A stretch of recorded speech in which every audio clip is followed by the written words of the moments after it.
Alright everyone, here we are. This is where we left off the last video on video 3. We have our spine right here and the two side flaps that will attach to the front of the book. And this is right where we want to be. Now we need to put some other pieces of the album together. So I'm going to put this over here, and remember these long pieces here. I forget they're 12 inches long. We had them left over when we cut the first pages. They're 12 by 5 1/4, and you should have 6 of them. And what I want you to do is, actually you can fold them in half. I've already scored this. Fold each of them in half, just like that, and reinforce the fold with your bone folder. And you will have 6 that look just like this. And these are going to be the inserts in your pages. I'll show you. Remember, the tops of your pages have the opening. These inserts, after we've matted and so forth, okay, they're going to be matted, and they're going to sit in here and have it'll add an extra flap there to your pages, and you can pull them out, and there's picture, pictures. So you've actually added 4 extra picture spaces on here, and they will be in the inside mat of your books. Okay, so go ahead, fold each of these 5 1/4 by 12 inch strips in half and reinforce the fold. And then, after you have done that, you are going to, you can either do a decorative punch at the corner, or you can do a rounded punch. It doesn't matter, whatever you want to do. I have chosen to do a decorative punch because this book is going to be given as a gift, and I'll show you how I do this. But rounding the corners is much easier, and if this is your first book, I'd do it that way. These decorative punches can sometimes be a pita.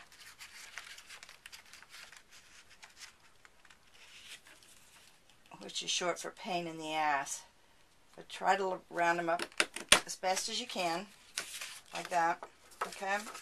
See what we're going to do. And trim. You know, go ahead and punch all your corners now of these 6 inserts, being careful to do them correctly. And with this one, it doesn't even help you to go upside down, so I just more or less do it by feel. Okay, I'm going to turn the tape off while you do this part. Folding them in half and cutting all 4 corners. And if you're just rounding the corners, in fact, I'll round these. These little punches don't go through double. If you're just rounding the corners, fold it in half and round them like that. Makes them pretty. And it's a whole lot faster, really. But because I'm doing this for a friend, I'm doing it both ways. So go ahead, finish them all. We'll be back when I've finished mine. All right, I have done my edge rounding. As you can see, I've decorative on these end points, but just rounded these and folded them in half. And there's 6 of them, so they're ready to be matted. And I've sort of changed my mind on the kind of book I'm doing, because I got an order for a book, and I wanted to show you the papers I've chosen. I chose glittered paper, which I rarely use because it gets all over, but I couldn't resist. They had a 50% off sale at Hobby Lobby yesterday, and I've chosen, let's see, this lady likes birds, and so this is going to be the cover, the front and the back of my book, and I think they're just beautiful. And the only thing on it glittered is the writing in the cage. Of course, her floor will be glittered when she opens it. But anyway, I thought those were gorgeous. So those will be my front and back, the outside of my front and back, and the inside of my front and back. So I'm setting those aside.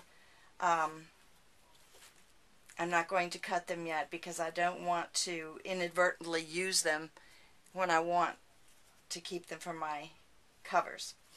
And then, let me set this right here. Here's some of the other papers. This is a blue glitter. They all are within a matching color scheme. Oh gosh, I've got glitter everywhere. This is pretty. And they're double-sided too, which I like. I can use the other side and it matches with the first side. And then there's this.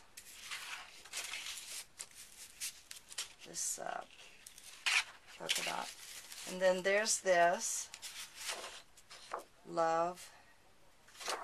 And on the back is this polka dot, which is a really nice match too.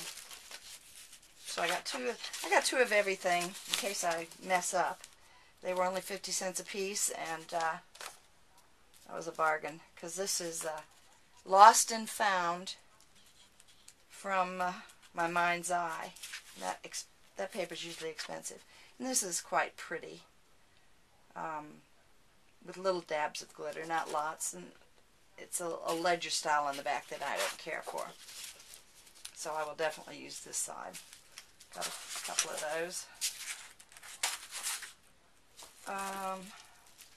Oh, and then the blue, which says, oops, upside down, perfect.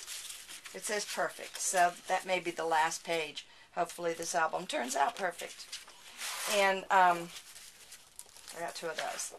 So those are the papers I'm going to be working with. For the time being, decide what papers you want. If you've got a 6x6 stack, get out 12 of them. Saving four extras, like I did, for the covers. You will need 4 papers for the outside and inside, front and back covers. And it's nice if they match. And they just need to be 6x6, so it can be all one page, all one paper. You can do, with 2 papers, you can do the front and back cover. And then just mix the rest of them up. If your 6x6 tablets, if that's what you've got, you should have duplicates. And put aside the ones you want to use for your covers, and then pick out what you want to do for your 12 sheets of paper, your 12 fronts and backs, and we'll get to it. And since mine is 12 by 12, I do have to cut them in quarters. And I'm not sure what I want for my front page, but I'm just going to go and start cutting them in quarters, and we'll go from there. Get your Friskers cutter out.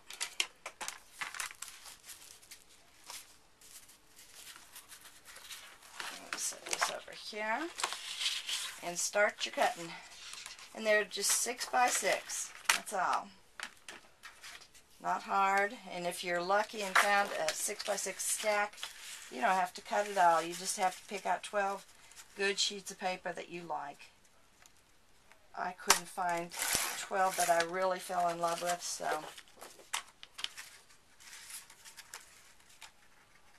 I'm doing it like this. Okay. We have completed that task.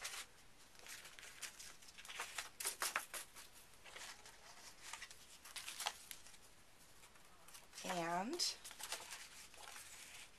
see how nicely a 6x6 fits on that page. Now, if you like to distress, have at it.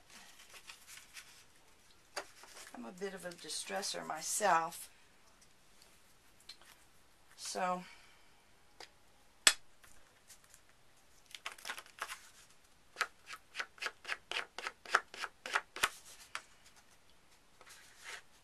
this one looks like it's been overly distressed. Let's get rid of this one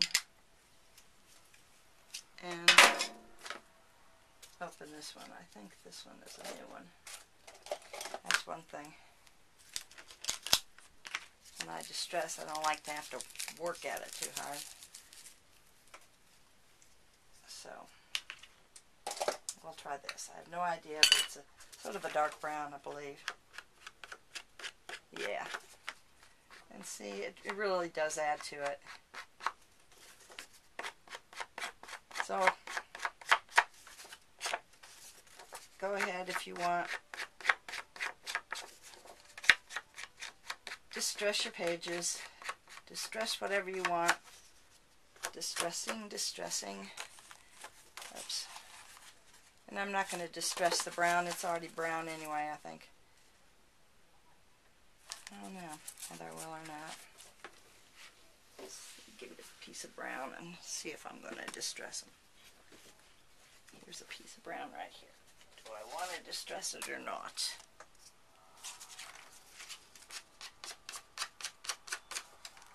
Yes, maybe I will. Okay. While you're doing this, distressing or not distressing, I shall distress and be back with you. Alright. I have cut my pages and decided which one's going to be first. This is going to be the first page, and you see how the distressing is on there. I've distressed them all, and I even distressed the individual pages. This is totally up to you, whether you want to bother with this or not. When I first started doing books, I didn't distress at all. I was just happy to get the books done. So, whether or not you distress is really up to you. But we're going to decide what order you want your pages in, and I have decided that I'm going to put these two pages, front and back. So I'm going to go ahead, apply my ATG to the first one, and use, if you've got ATG, use it, because you don't want these papers to come loose. I buy mine by the bulk, and it's a generic form of ATG. You can get it on eBay or at, oh, what's the name of that? findtape.com. And they have an acid-free variety that is just as good as the Scotch brand, and the more you buy, the cheaper it is. Okay, so here's your 6x6, whatever kind you have, and lay it on your page. Don't cover the hinge, whatever you do. And wait a minute here. See, that's not the front of my book. I didn't mark mine. Okay. Lay it on there, leaving your hinge uncovered, and a little on each edge uncovered, and there you go. And then turn it over. Do the same thing with the other page. Be sure to, when you put your ATG tape on, clear to the edge of the page. Don't be skimpy on the tape. Skimpy tape makes for loose paper. Even though in scrapbooking you can get away with it because you put covers on the pages. But you can fold in any little tape ends. Ooh, here, Criminal Minds in the background. Okay. There we go. And I'm putting my stripes going up and down.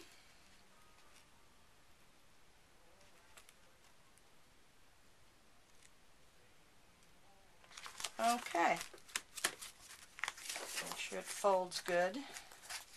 We did. And there you go. Page number 1.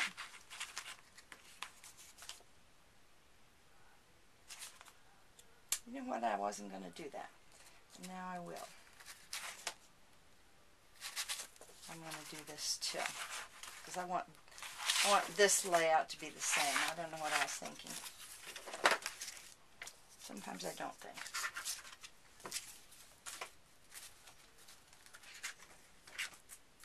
Okay. I'm probably going to have to make some readjustments back, but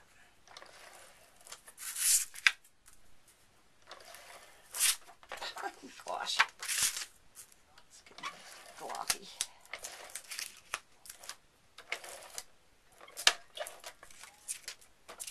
Somehow this got sticky up here. There we go. Okay.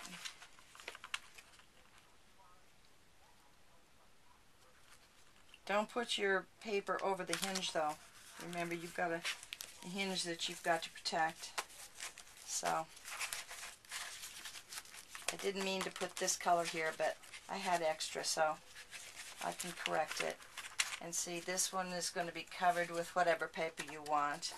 And it'll be slipped in here. And it'll also be in there. So, alright. Now the next page is going to be this. And I think I want the glitter up at the top and outside, if you know what I mean. So I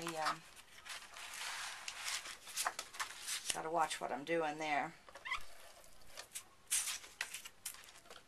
And it doesn't take long to mat these pages since they're just 6 by 6.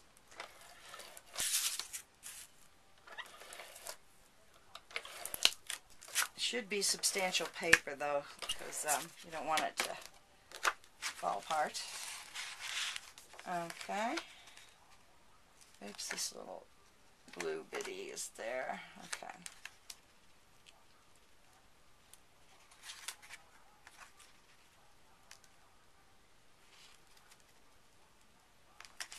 Okay.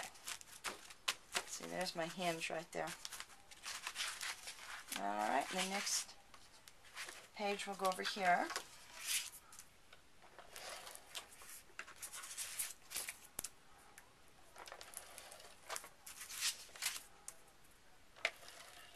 See, I've got the generic in here. It's sort of brownish looking. You can tell it's not the real score tape, or not score tape, but ATG tape. It's just as sticky, I'll tell you that. Okay, now I gotta watch what I'm doing. There.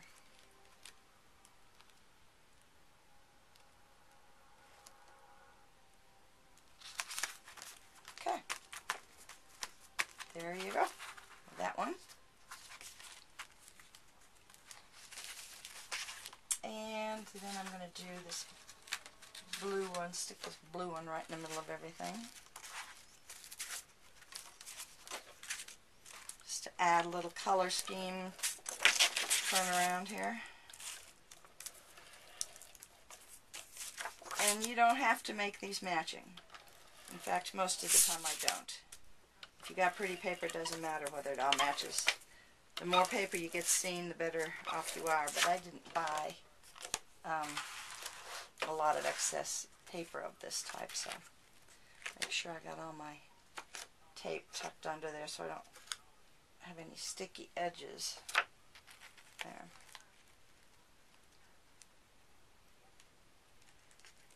Okay. Probably could have gotten away without distressing my base paper because the the colored paper, the patterned paper really pretty much covers it up anyway. So I probably won't bother to do that in my next one. And sometimes I don't bother to do it at all. Depends.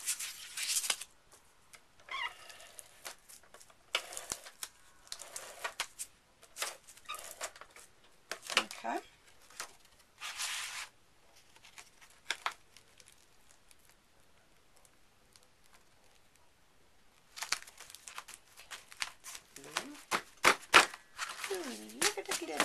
It's not as bad as it was, though.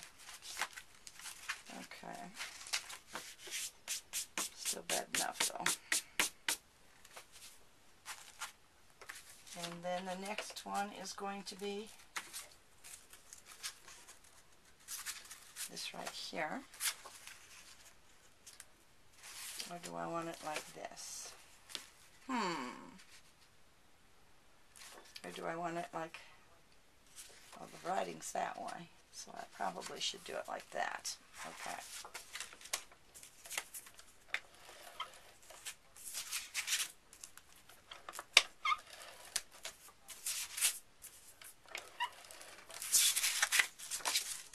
Ugh, it's sticking to me.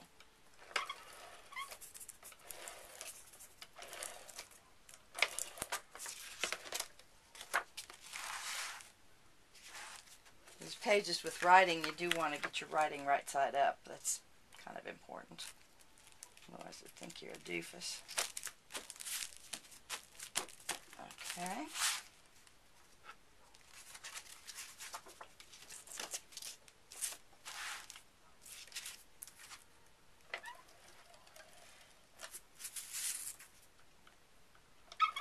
The lady that's getting this is going to South Africa in 3 weeks, or 2 weeks now. And so they wanted to give her this as a going away gift, I guess. There we go. Okay. So, I've got to get this to her, or actually to the lady that's giving it to her. Oh, I've got little hanging over pieces of adhesive in the corner. When you have that, it makes your pages stick together. That's not good. Alright. Okay.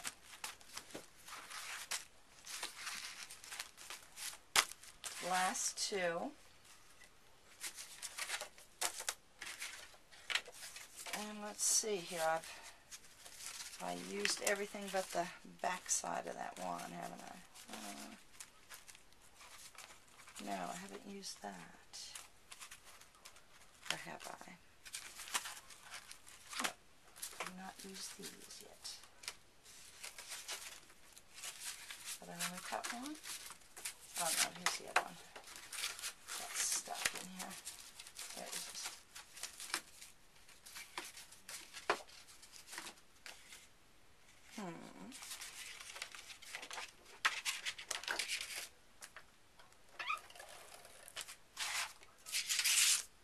If you don't have an ATG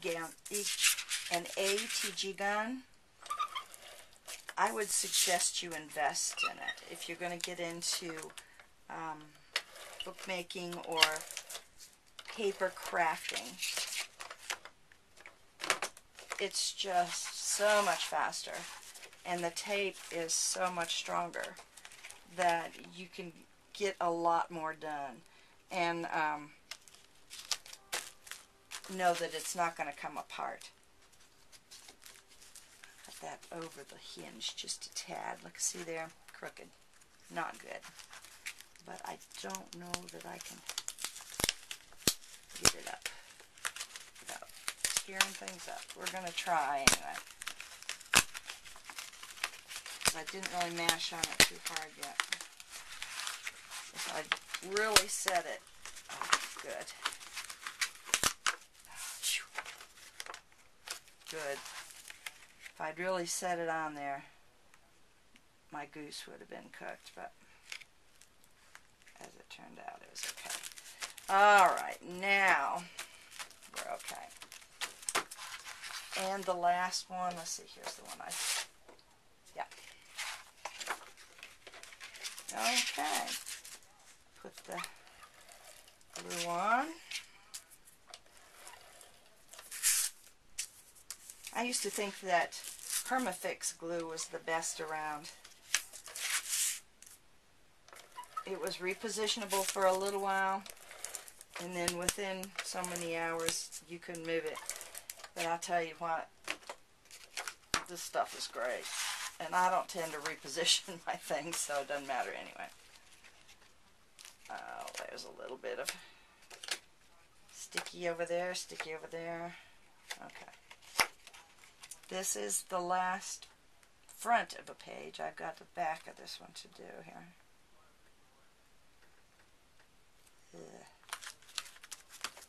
Okay. I think I'm going to use one of these over here. Actually,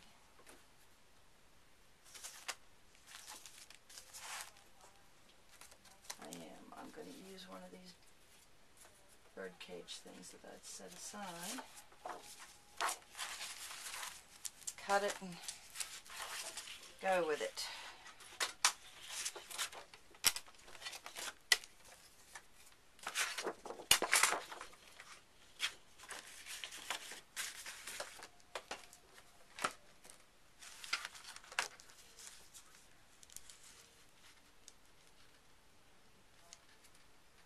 Sorry for the delay on this, but I'm going to change plan. I want this like right there, so.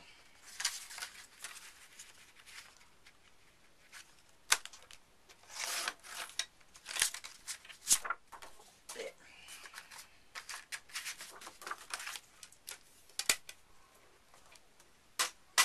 So now I've got to do a little, look at the glitter on my pad. Distressing on there. It took me forever to learn the knack of distressing too. And still, I get carried away trying to be too neat sometimes. And that's not the point. Now the one thing I don't do is take a ragged thing and make my edges ragged. I don't like that at all. So, forgive me those who do, but I just don't like it. Alright, this one's going to go right here. And I shall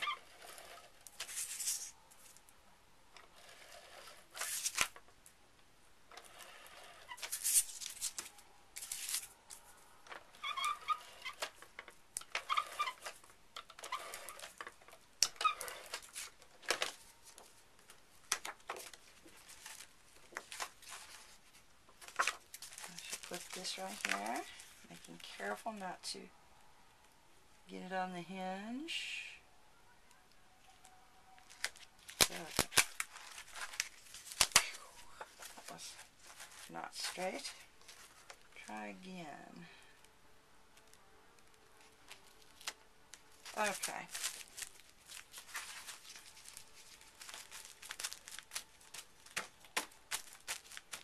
Okay. There we are. We have matted the pages, and I chose to make them, now here, see my matting's over. I will trim that. It was, yeah, I didn't get it over there. I will trim that because I didn't get it over to the side far enough. That's the only one that's like that. But check your pages, make sure you're, I don't know whether I couldn't see or what, but I'll trim that off. Okay, you're all set here. Now,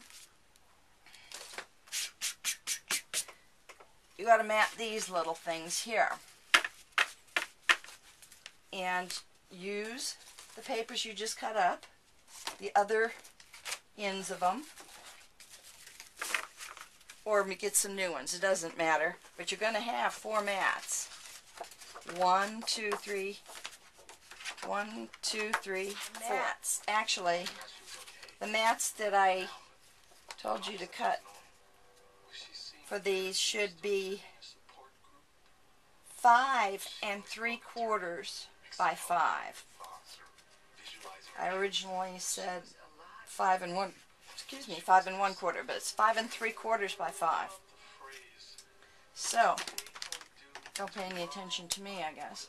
That's the play that she used the most, and it was working. Yeah, 5 3/4 by 5 for each of these. So you're going to be cutting 24 mats. And while you're doing that, I'll be cutting mine. Doesn't matter what color it is. You can make them the same color as your page, or you can mix them up, whatever you want. And I will be back with you after you've finished cutting the mats and show you how to decorate this part. Okay? Very good. Thank you.